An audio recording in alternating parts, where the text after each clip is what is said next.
महुआ मोइत्रा पर कार्रवाई का चक्र पूरा हो गया है। ये मामला तब शुरू हुआ जब महुआ मोइत्रा पर पैसे लेकर सवाल पूछने के आरोप लगने लगे। इस साल 14 अक्टूबर को वकील अनंत जय देहाद्री ने सीबीआई में शिकायत की। दावा किया कि महुआ मोइत्रा ने कारोबारी दर्शन हीरानंदानी से पैसे लेकर लोकसभा में सवाल पूछे। इस शिकायत के आधार पर 15 अक्टूबर को बीजेपी सांसद निशिकांत दुबे ने लोकसभा अध्यक्ष से कार्रवाई की मांग की।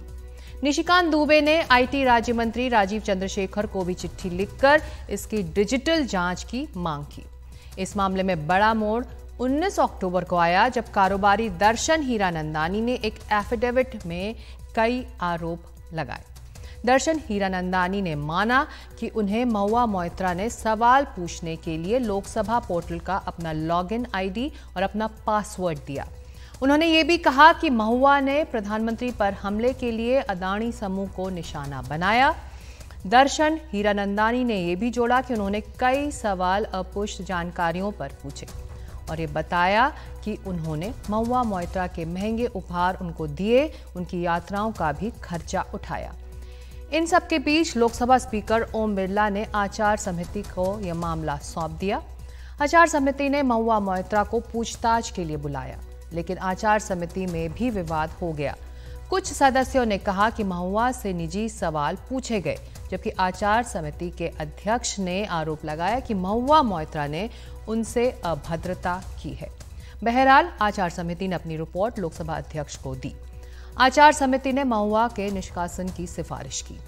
सदन के पटल पर आज ये रिपोर्ट रखी गई और इस पर 1 घंटे चली बहस के बाद महुआ मोइत्रा को सदन से बाहर का रास्ता दिखा दिया गया। और इसी मुद्दे पर चर्चा करने के लिए चलते हैं हमारे सहयोगियों के पास। संसद भवन में मौजूद हैं प्रशांत और महुआ मोइत्रा के चुनाव क्षेत्र पश्चिम बंगाल के कृष्णनगर में है सौरभ गुप्ता। प्रशांत, संसदीय कार्रवाई का चक्र तो महुआ मोइत्रा के खिलाफ पूरा हुआ है, अब आगे क्या? देखिए सिकता, ये बहुत महत्वपूर्ण सवाल है क्योंकि एथिक्स कमेटी की रिपोर्ट की जो सिफारिशें हैं उसमें 2 बातें कही गई थी। पहला ये कि जो लॉगिन यूज़र आईडी और पासवर्ड महुआ मोइत्रा ने शेयर किया था वो राष्ट्रीय सुरक्षा का मामला है, लिहाजा उनकी सदस्यता तो खत्म होनी ही चाहिए। साथ ही इस पूरे मामले की समयबद्ध तरीके से किसी सरकारी एजेंसी से जाँच होनी चाहिए। दूसरी बात, जो पैसे लेकर सवाल पूछने का मामला था उसमें भी कमेटी ने कहा कि चूंकि ये मनी ट्रेल का मामला बनता है, लिहाजा इसकी भी जांच किसी जांच एजेंसी से करवाई जानी चाहिए। आपको याद होगा निशिकांत दुबे ने इस पूरे मामले पर लोकपाल को भी चिट्ठी लिखी थी और लोकपाल ने इस पूरे मामले को सीबीआई को रेफर किया और सीबीआई में इसकी जांच भी प्रारंभिक स्तर पर चल रही है। अब देखना ये होगा सिकता कि क्या लोकसभा अध्यक्ष जो सिफारिशें की गई एथिक्स कमेटी की उसके आलोक में अब क्या अपनी तरफ से भी कोई जांच किसी जांच एजेंसी को सौंपते हैं।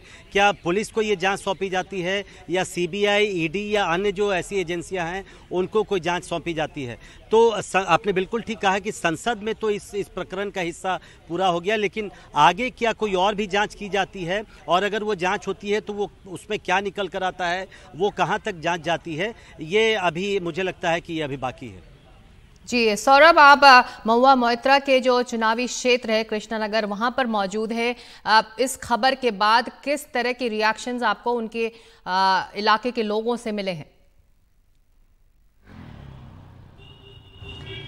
देखिए, कोई ज़्यादा बोलने के लिए तैयार नहीं है इस विषय पे, लेकिन मैंने कुछ नेताओं से बात किया है। उन्होंने कहा, जैसे कि कांग्रेस के नेता ने मुझे कहा कि देखिए हमारे हाईकमांड ने डिसाइड कर लिया है कि महुआ मोइत्रा के साथ खड़ा होना है और ये एक ऐसा कंस्टिट्यूएंसी है जहाँ पे एक कांग्रेस का कुछ यहाँ पे एक प्रेजेंस है।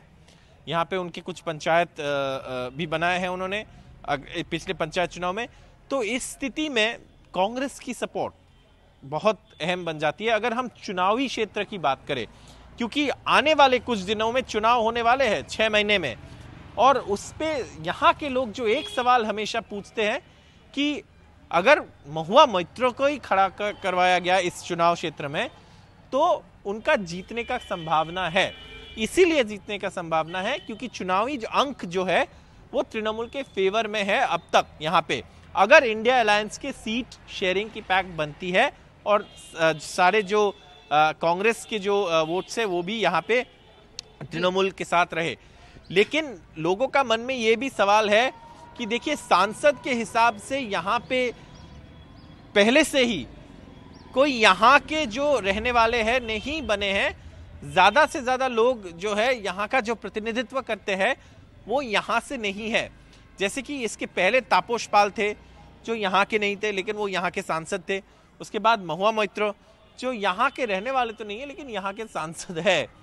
लेकिन यहाँ पे पार्टी ऑर्गेनाइजेशन और पार्टी मशीनरी की एक बहुत इन्फ्लुएंस है इलेक्शंस पर, और उस मामले में तृणमूल कांग्रेस का पार्टी ऑर्गेनाइजेशन, पार्टी मशीनरी है।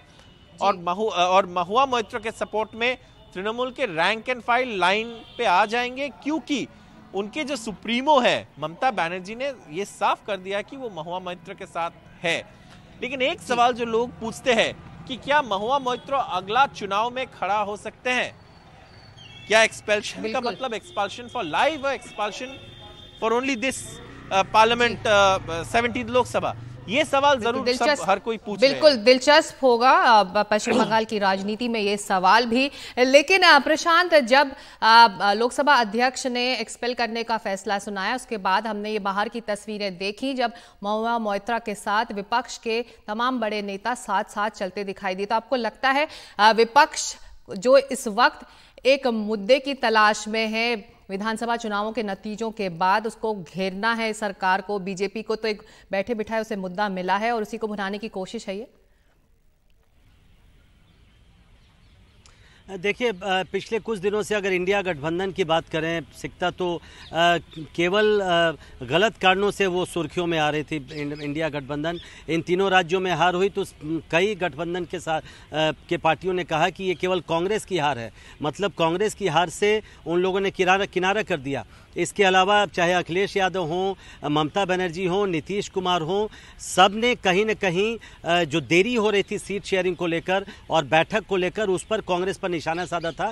तो इंडिया गठबंधन कहीं बिखरी हुई नजर आ रही थी। तो बिल्कुल आपने ठीक कहा कि जहां तक संसद की बात है तो ये ज़रूर मुझे लगता है कि एक मुद्दा मिला आज इंडिया गठबंधन की सभी पार्टियों को, और उसका नज़ारा हम लोगों ने आज संसद में देखा भी कि सभी पार्टियां एक मंच पर नजर आई। और वो पार्टियां, कांग्रेस जो पहले दूरी बनाकर चल रही थी इस मुद्दे पर, वो भी आज बिल्कुल एक साथ नजर आई। सोनिया गांधी, राहुल गांधी सब महुआ मोइत्रा के पीछे खड़ी आई। तो कहीं ना कहीं एक मुद्दा ज़रूर मिला है। अब ये मुद्दा केवल तात्कालिक है या आगे भी चलकर इस पर एकजुटता रहेगी, ये तो अभी देखना दिलचस्प होगा।